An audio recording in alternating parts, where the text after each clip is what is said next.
Līkenā valša ritmā pa zāles grīdus līd ratiņdejotāji no Liepājas. Viņus nomaina pagājušā gada zelta talantu laureāti un deju kolektīvs.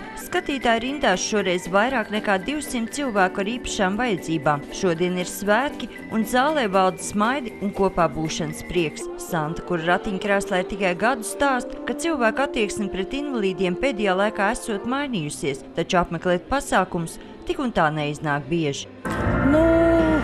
Tagad agrāk bija trakāk, tagad, teiksim, cenšas palīdzēt, vienmēr pienāk klāt paprast, vai nevajag palīdzēt.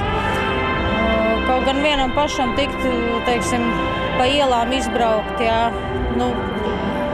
personīgi man ir neiespējami, jā. Pasākumā, kas veltīts Starptautiskajai invalīdu dienai, kopā pulcējušies cilvēki ar dažādu invaliditāti. Nedzirdīgiem līdz tūks, kurš zīmju valodā cenšas izdziedāt muzikālos priekšnesumus, un par to viņi ir ļoti priecīgi, jo informācijas zīmju valodā ir krietni par maz. Nedzirdīgo valoda ir zīmju valoda, un ir svarīgi, lai informācija, kas pieejama dzirdīgajiem, sasniegtu arī nedzirdīgos.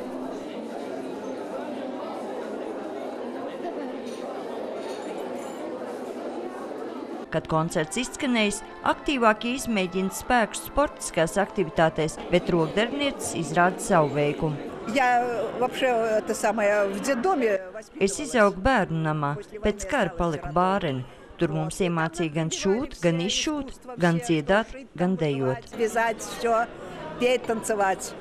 Tagad klāt nākus arī rotu gatavošanas māksla. Dienas esot aizņemts, tāpēc ļauties grūtsirdībai nesot laika. Pasākumā piedalījās 14 dažādu organizāciju biedri. Iestāties kādā biedrībā esot svarīgi, jo tikai visiem kopā ir iespējams šos grūtos laikus pārdzīvot.